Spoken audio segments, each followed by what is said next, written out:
Hello and welcome to Getting Candid with me, your girl Helen. So you guys, I'm just asking that you invite your friends, subscribe to the channel, they turn on the bell so they don't miss out on whatever we upload on this channel. Today, my guest, I'm super excited. She's an award-winning artist. She is founder of Wow Woman and she was part of the band Exploits. They gave us a lot of gospel music. I just want to know a lot more about her because I think she does so much and with grace. She's a mother, she's a wife. There's so much that we can learn from her, and there's just a beautiful story that she has to share with us. Join me on the other side as I chat with Mutale. Welcome back. So I mentioned that I'll be chatting with the talented and the blessed Mutale Kapaso, award-winning for that matter. How are you? I'm doing very well, thank you.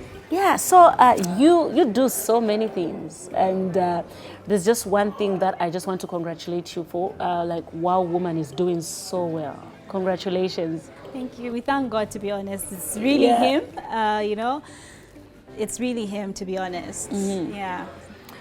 First, I want to go to the beginning. How did it start? Because I think we saw you on the scene. You were just an artist. I think I knew you from Exploits. And we just saw you do so many things after that. Those were one of the best days. Exploits were one of my favorite days. So, yeah. How did you meet with the band Exploits? How did it come together?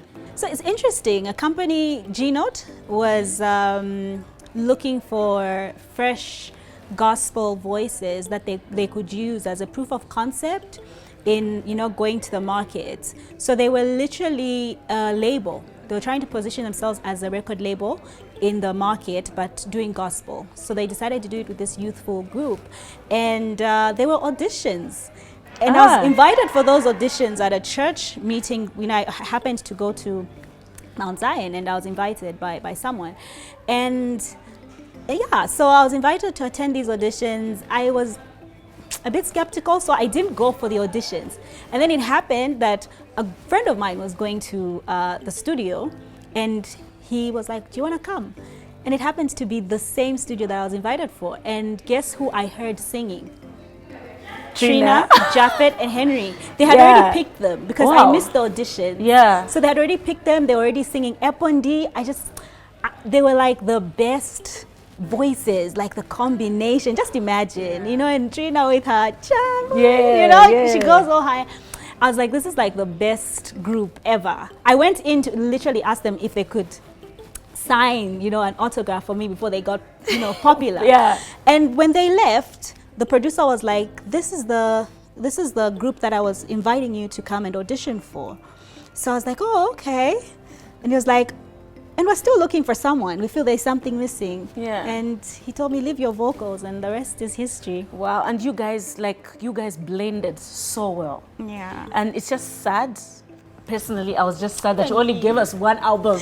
Even me, I'm like sad. You only gave us one album. That wasn't fair, though. I know. Like, I'm telling you, I had some of my best moments in Exploits. So yeah, it's that group that I wish could just come back. Exploits, if you're listening. Please do come back. I think a lot of us that were listening to you then, we still do listen to the songs now. Would love to see you guys work together. But we also gave you singles after the album, those Chukulupirilo. Oh yeah. Chukulupirilo wasn't on the album. No, wasn't on the album. Yeah, I think we expected more because like the chemistry was good. You guys blended so well. It was more like, I actually thought you guys were friends, and then you're like, oh, let's form a group, Yeah. It didn't seem like we were just like, put together. But interesting though, Japhet and Trina, they were friends before, so they came together and they both made it. Nice. Yeah, they came for the auditions together and they were put in the group. Yeah, that's beautiful. You grew up in church. So I grew up in church, though I got saved at 14, and when I got saved, like, salvation for me was serious. It was like a change of everything. I remember even giving away all my skirts. The short ones. Not even short. Like, I was just, giving away all my trousers. Yeah. I was just wearing skirts, long skirts. Wow. Yes, I gave away all my trousers and the short skirts, everything. I gave them away, and I was just wearing the long skirts. Wow. Yeah, so everything tight if it's a slack, I just wanted to wear I want to hear your salvation story, because I mean, if it touched you like It was that, deep. if it touched you like that, got like, all my music, like all the secular, Destiny's Child, Everything. Tony Braxton, everything packed, done. Like, I don't want to hear. I know I love, I love the sound, what the was music. the impact? I just like. Where did it come from? Where was I think for me, for the longest, like my story, obviously a lot of people, some have heard, some have not. I lost my dad when I was 4, and my sister was 1. Then we lost our mom. I was 10. My sister was 6. So we were in a very difficult place emotionally. I was, and so after that season, I noticed I was becoming like this bitter child. you were angry? Yeah, like I was angry Yeah. at God. Like, why would you do this to us, And there was a time where we were almost even being considered to be taken to an orphanage, Wow. Yeah. Who was staying with you at that time? No, but then what happened was, my mom's stepmom and my mom's sisters, they decided, you know what, we'll take care of you, we'll raise you. So I've been raised by my mom's stepmom, my step-grandma. She's my best friend. Oh, and she's the reason why I even amazing. got saved, because she was an elder in church, and she just was like, I gotta take this one to the Lord. Only God can deal with these issues, this heart. Yeah. Church. So that was grandma. And then also my father's relatives as well, they really played a major role in, helping me be the woman that I am today and raising me. Yeah. So I feel like I feel like a village raised me. Like a lot of people have helped me become the woman that I am. Yeah. Nice. I'm just thinking that that anger, when you were finally saved, did you feel it like go away? Yes. So back to actually your first question about my salvation story. It was that, when you're looking to sedate that pain, or you're looking to just relinquish that pain through different things. I remember at some point I just wanted to be naughty with my friends, hang out, and but I was just looking to fill that void and emptiness. So when I was being forced, church for me was, my mother, she was forcing me. Oh, and when I grandmothers, first that's forced. Yeah. Suzadia, she was strict like that. Like, no one's going to eat. Yeah. Yeah, so she was strict like that. Like, church So we were raised like that. It was a forcing matter, like I mentioned. But then, in that, when you hear the word, and God wants to reach your heart, and He's telling you, like, in this difficult place where you are, I am your father. I'm a father to the fatherless, right? Even though your mother and your father forsake you, I am with you. And the realization that no one, not even my parents, could love me the way that God loves me, I just found myself in total surrender. And I experienced such grace and healing. And I started to see God as my dad, like as my father. Like, if I want a book, once people go ask their parents, I would pray about it. And you find He'll have someone bring it to me, the exact same thing I need. And so I started to see, the miracle of the Father, really manifest in my life. Of course, like I said, I was taking it really far in terms of like, I didn't want, if you're gonna come around me and you're playing secular music or what, like, even if it's a love song, even if it's a love song done by a Christian, I was that extreme. But you know Yeah. what? I can't really laugh at you. I feel like every person who kind of has like grown up in church or has had an experience with God, there's a point where sometimes you're like, I don't want anything. I don't want this. I don't want, because of whatever is going on. Yes, and then within you. and then for me, I actually started to do ministry almost immediately. Like just there, actually 14, I started singing in the choir. I was in church every other day. From school, I'll go to church. And at school, I was in scripture union, and we would be like praying. I remember Christine, the artist. Yes. Yeah, we were in the same scripture union. Christine Yes. Malembe. Yes. Oh, yes, okay. yes. So there's one time she was reminding me of how we almost got expelled because we were praying loud after people had left. And then some of the students we brought together, we were casting out demons. Just imagine a school environment. Oh my God. So that's how like radical we were. Wow. But for me, that's a beautiful story. But in being a Christian, has it always been rosy for you, or have you gotten to a point, have you ever had a time where you're like questioning God, like maybe you're going through something, you're like, God, I've been faithful, what is this? Have you ever had that? I have at different moments. With God, like, we should do life with Him. I think sometimes we just do church with Him.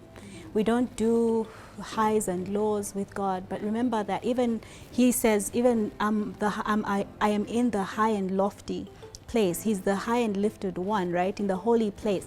But He also dwells in those who are broken and contrite, so He may revive their spirit. That's where He says, that's why He was identifying Himself to be in the places where you're like in the valleys. Like David would say, in the valley of the shadow of death, you're even seeing the shadow of death somewhere. That's where God is. So I have had my high and lows, and I think the best parts is just to allow God in that, through it all. You're okay when you're with Him. So it's not all rosy. Christianity is not rosy, and I think the misconception we all had, and I think even myself, when I just got saved, I thought I was just investing all my time, that time in the presence of God. Yeah. I'm thinking my future would just be like hunky-dory, smooth, no issues, I'll just go from glory to glory. Yeah. That was what I thought it would look like. And I think that if we're preaching that gospel, it's not the truth, because even the apostles, they suffered. Some of them, when you look at how they died, you then realize that, we need to be real, to bring God in our dark moments. As we want to feel there's God on the mountain, He's also God in the valley. Nice. I like that. I like that. Because I see when you post about your midnight prayers, and I'm like, she's so passionate, like, I look at people like you, I'm like, oh, she's so passionate. I wish I could be this passionate. And you are passionate though, in your own way. It's like somebody who says, I'll praise you loads, I'm going to worship you in public no matter what people say. I think that would describe you. Like, for me, I would look at you and say, I don't care what people say. I'm going to stand up and I'm going to worship the Lord no matter what. Okay. You had Wow Woman. How did it come up? So I just left Vodafone, where I was doing quite a bit, and there were other corporates that were offering me opportunities, and that's interesting because I had a job that I felt I was making a difference even as I was doing it. And so when I was trying to get back into the corporate world, I felt like most of the opportunities didn't make me feel like I was making that difference. So I was feeling very frustrated and emotionally I was feeling that need for wholeness, wellness, myself. And so I thought, you know what, why don't I have a platform where we can have these conversations? And also my passion for women and girls waiting, no sex before marriage. So just to help them go through this journey, because someone can just tell you, no sex before marriage, but how do you live it? How do you practice it? How can it become relatable and practical in this world where everything is being thrown at you, like, just do and it. It's normal, like, you people know actually what I mean? laughing at you for waiting. So just to make them feel safe, they're okay, there's nothing wrong with you. If anything, this is something that God desires for you. It's good for you. So that sort of experience with the women. So it started out on social media.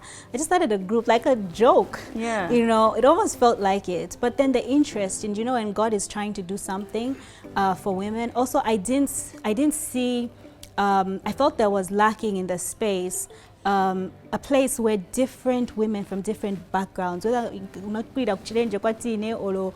from, Kablanga. Yeah. Yeah. You can all just come together and just have common values, attention on the King of Kings, and all of you are looking for spiritual elevation, mental well-being, and financial well-being as well, and you can influence, inspire each other. So that's the kind of experience that I was hoping we could have. And by God's good grace, we started online.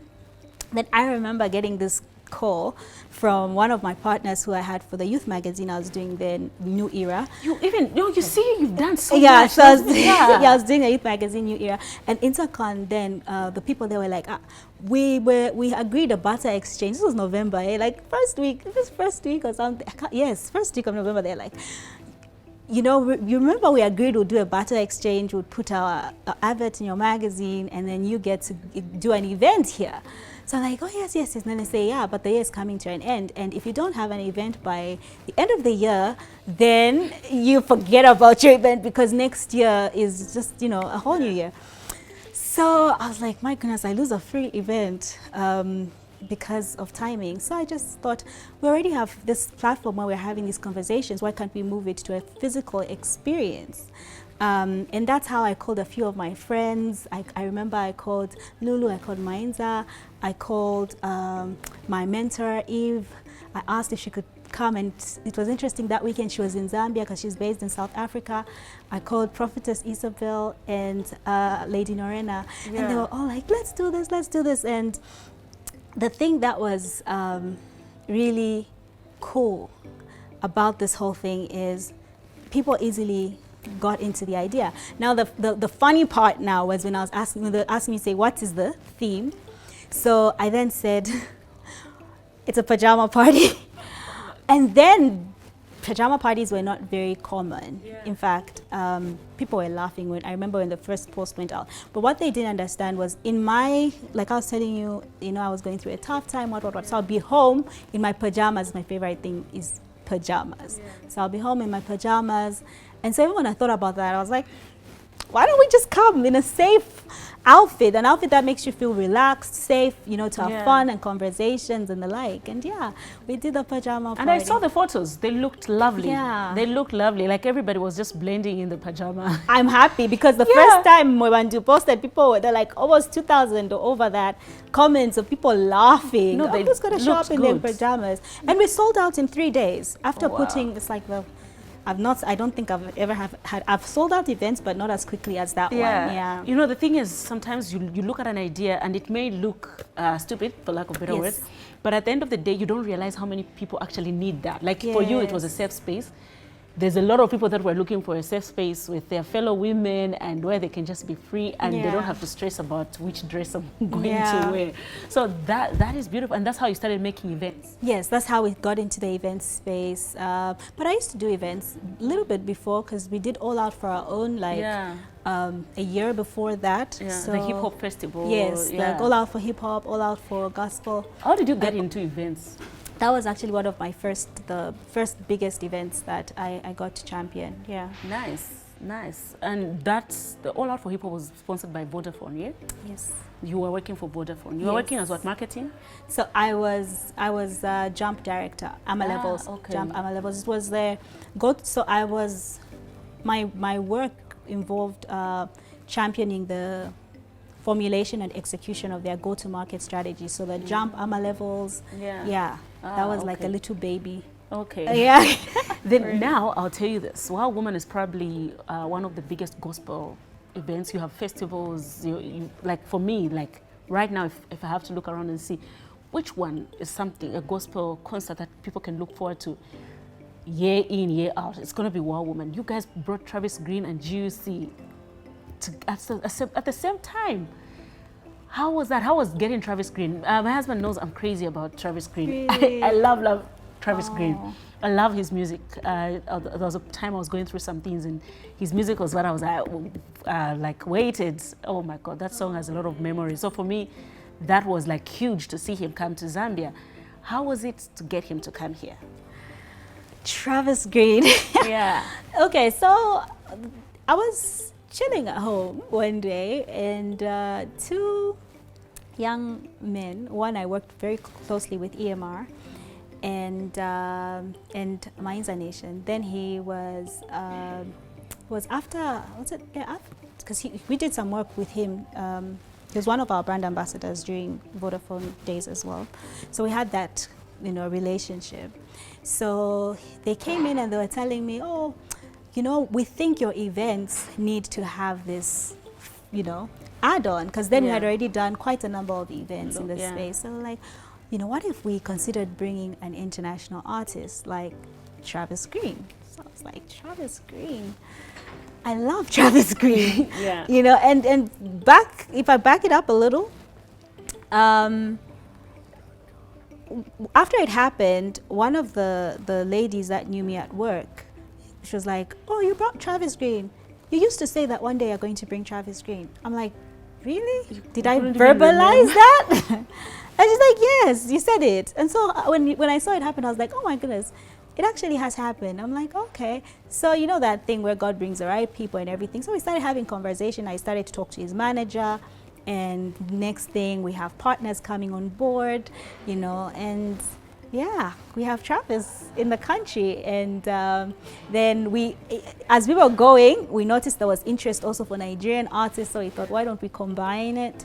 And that's how we decided, okay, let's also have GUC, whom I personally also really, really love. Oh, yeah. So it was just amazing. The journey, the marketing, the push, the campaigns, it was a lot. It was a lot. I mean, especially coming from doing local acts only to that scale, it was quite a lot of work. Yeah. I'll tell you what, I'm jealous for one thing. I saw you having an interview with Travis Green, like a sit down, a proper interview. That I was so jealous. So which one? I saw you interviewing Travis Green on TBN. The one we did this year. Okay, yes, I got to interview him this year again. Yes, yeah. I was like, oh, yes, I wish it was me. Trust me, you'll do more.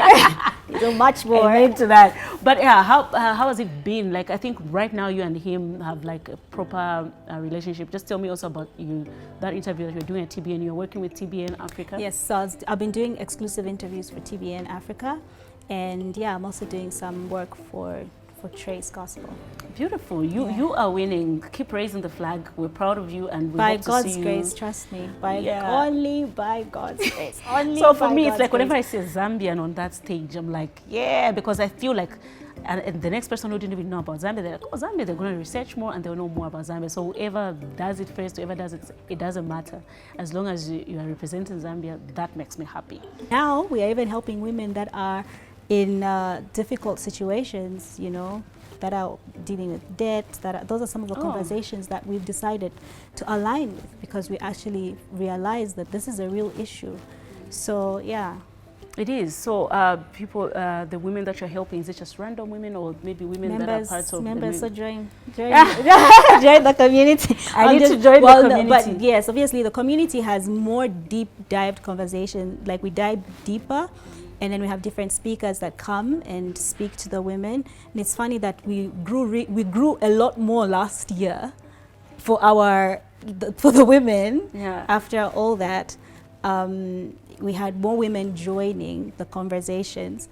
So in the WhatsApp group we did, and of course we had also to really push the spiritual aspect, because like you all say these days, life is spiritual. Life is very spiritual. So yeah, so you really need to push in terms of, you know, positioning yourself where God wants you to be spiritually. And yeah, we teach now. We're very deliberate about, you know, having the money conversation, and, you know, deep diving into these things, because at the end of the day, you know, people relate with their money differently. Yeah. You know what I mean? Yeah. The kind of relationship you have with your money is not the same kind. So when you are allowing, like, you know, yourself to get in such like transactions and stuff, you will come to me and say maybe, oh, this Mutale's done this or got this. You're telling your story, right? I need to respect your story. You might not tell the truth, yeah. But if there's one kwacha, you can blow it up and say it was whatever you think about in your mind, right? So we need to have that respect for people's money. That's what we're trying to get. Yeah. Also, yeah. So, yeah, you can. Yeah. I would say more, but yeah. We leave it there. Let's leave it there. Join the group, and also there's some projects we're doing, and a book that's coming up. So nice. If you want to know the details, nice, buy the book. Is it your book or it's? I don't know. Right now, I'm not telling much. Okay, but first, how do people join? I'm sure maybe somebody who's watching right now is interested. Okay, in so if they go to our WhatsApp, if they go to our Facebook platform, there is a guide on how you can join. There's a number that you can just connect with. Sorry, right now for some reason we changed the number, and I have forgotten the number right now. I think my team won't be impressed with me. No, you know Yeah, what? but Yeah. just go to a Wild Woman International on Facebook. Go to join the closed group. You know, like the page, follow us, and yeah, you can even send us an inbox. You know, send us a message. Yeah.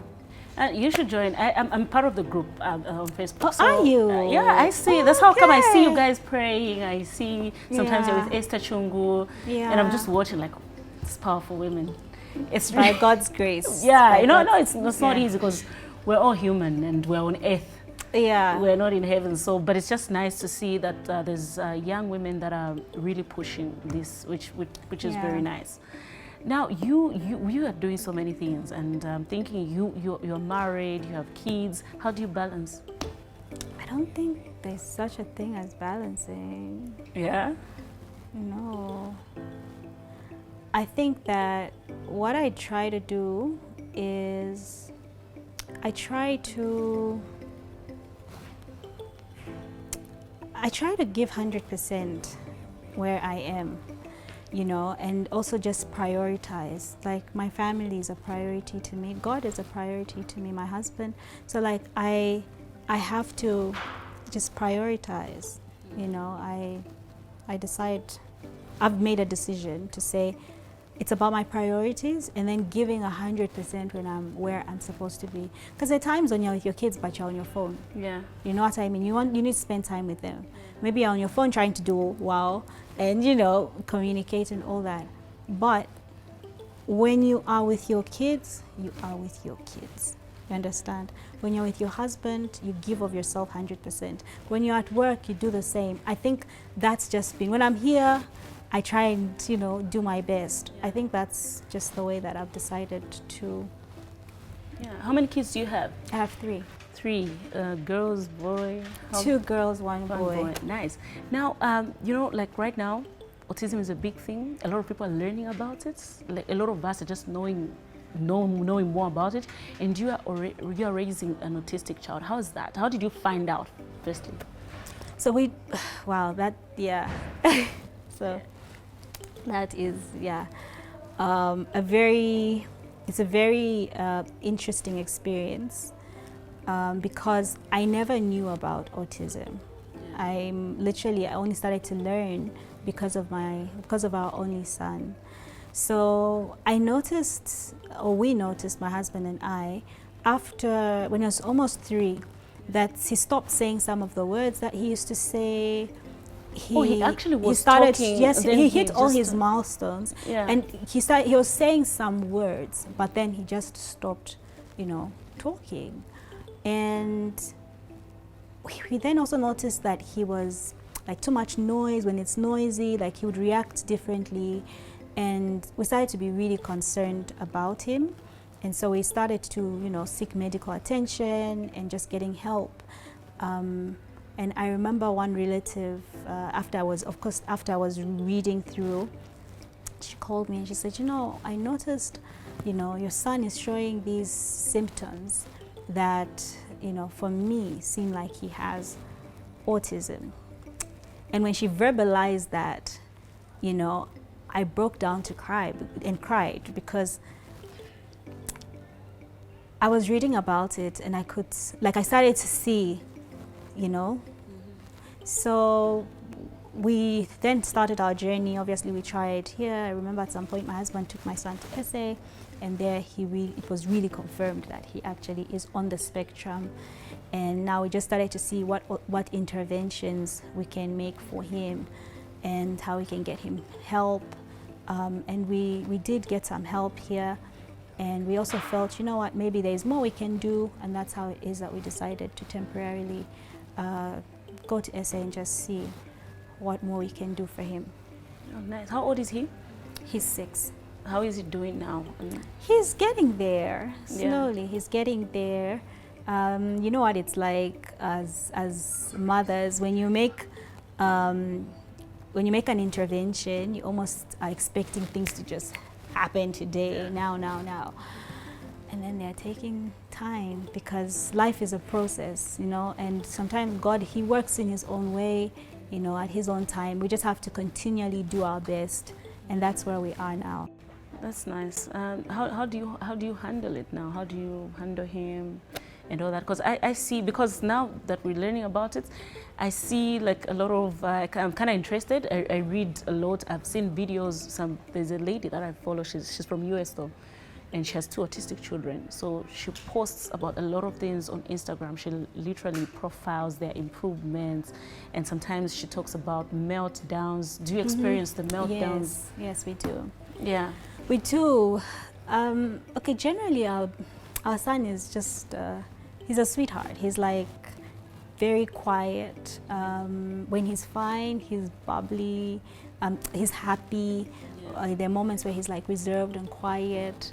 And he loves hugs, and he loves, I miss him now because he's not with us, he's not with me here. He's affectionate. But yeah, he's very affectionate.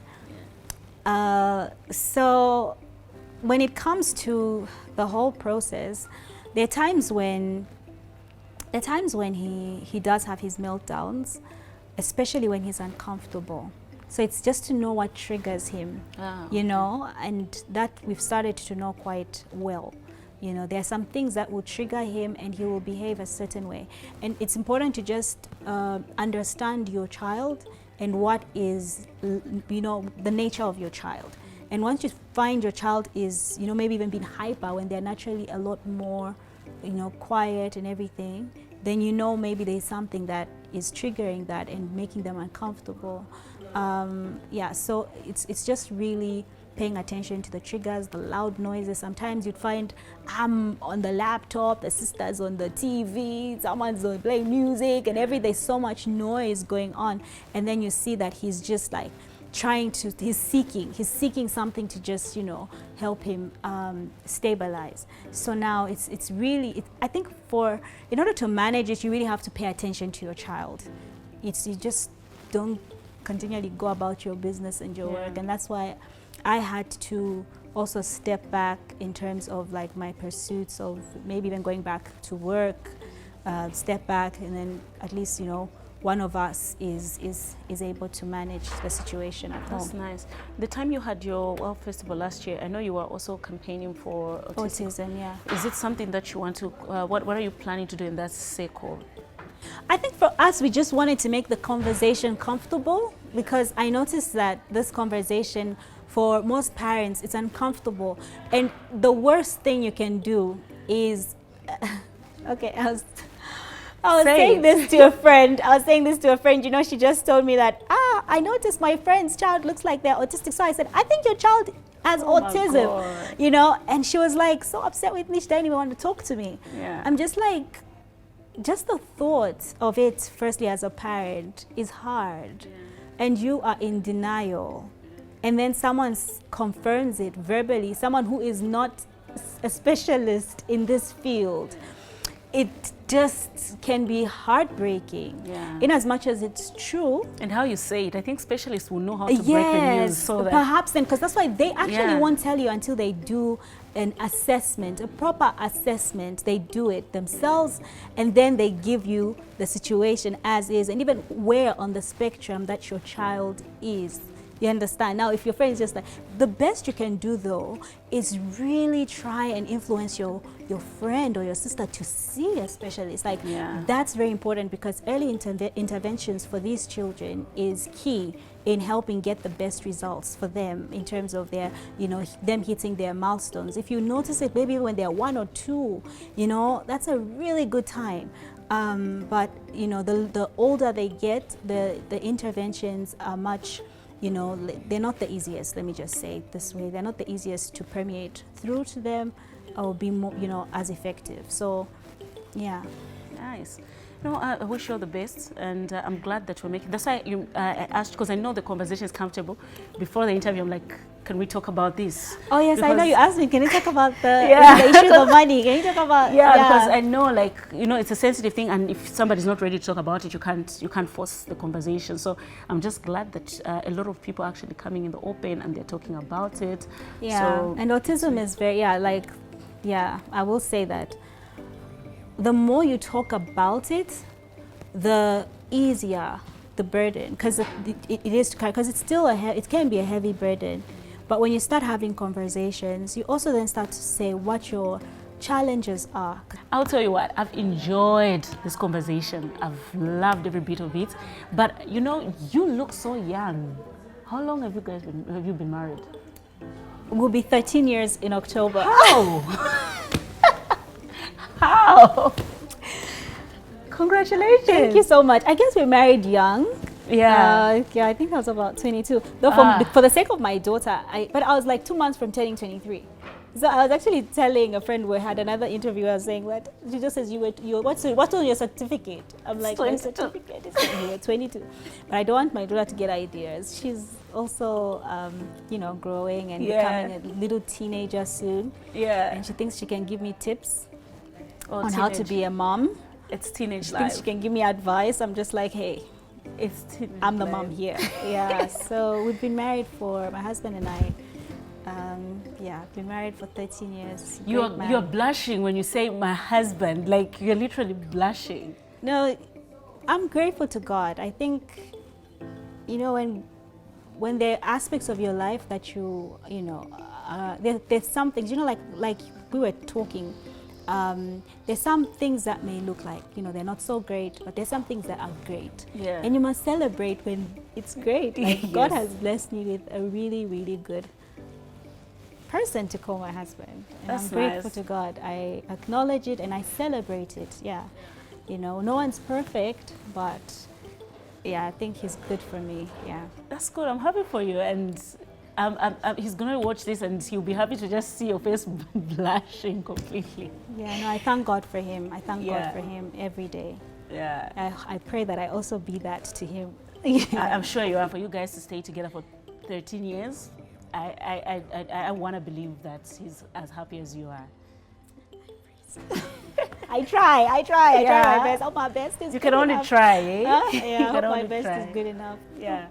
Thank you so much for coming on the show. Are you going back to the studio? Are we expecting a new song or something? I'm actually trying to do that. My manager we actually had a meeting a few days ago and we're just planning on what that looks like. I can't wait. Music is just one of those, like, it's an expression for me of, it's how I communicate my love for God, and I enjoy it. And I enjoy also doing it with, different like-minded people. So something good is going to be coming soon. Nice. I Yeah. can't wait for that. Yeah, something's good. I'm working on that. We also have the WOW events scheduled for the rest of the year. Yo. We gravitate towards end of year. Yeah. Yeah, so we will do something. This year I need to that try to space. attend.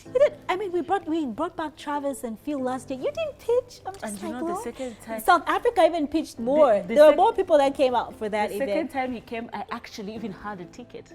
Are you serious? Then what Yeah, happened? I had a need family to hear event. this. Okay, yeah, you just had to put the family No, but card it's out. for real. I had a family event. No, that's excusable. That I can I understand. Family, so family and I is was your hurt first because ministry. like I was going to see one of my favorite gospel Yeah, artists. I know, and for 2 days, like Yeah. the Saturday and Sunday, him Yeah. and Phil Thompson. Yeah. Yeah. So this year we're working on something for the WOW women, and I think it will be I amazing. definitely need to pitch. At least This attend just time, one. Yeah. seriously, I think there's a way that we make some people like you. We make sure to do that. I think we'll put you on the program. Oh my God. you sing. And then, oh God, that would be, I talk. I used to sing when I was younger.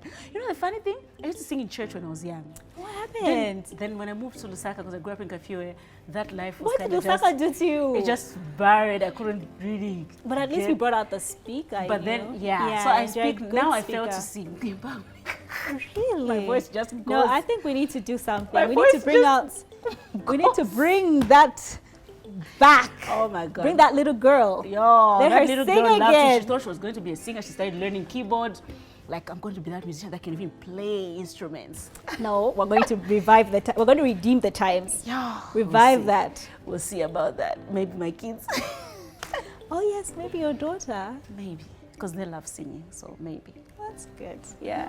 Thank you so much. Thank you so much for I've coming. enjoyed this. Thank I you. really I've did. enjoyed it too. Thank you so much. They're telling me we've spoken for almost an hour. I didn't even feel it. So Are you serious? this is that how is- much I talk? Yeah. Oh my goodness. But I think it was just a great conversation. Yeah, I guess there's Yeah. a lot to. I mean, there's a lot the Lord has done. Yeah, there was a so- lot to talk about.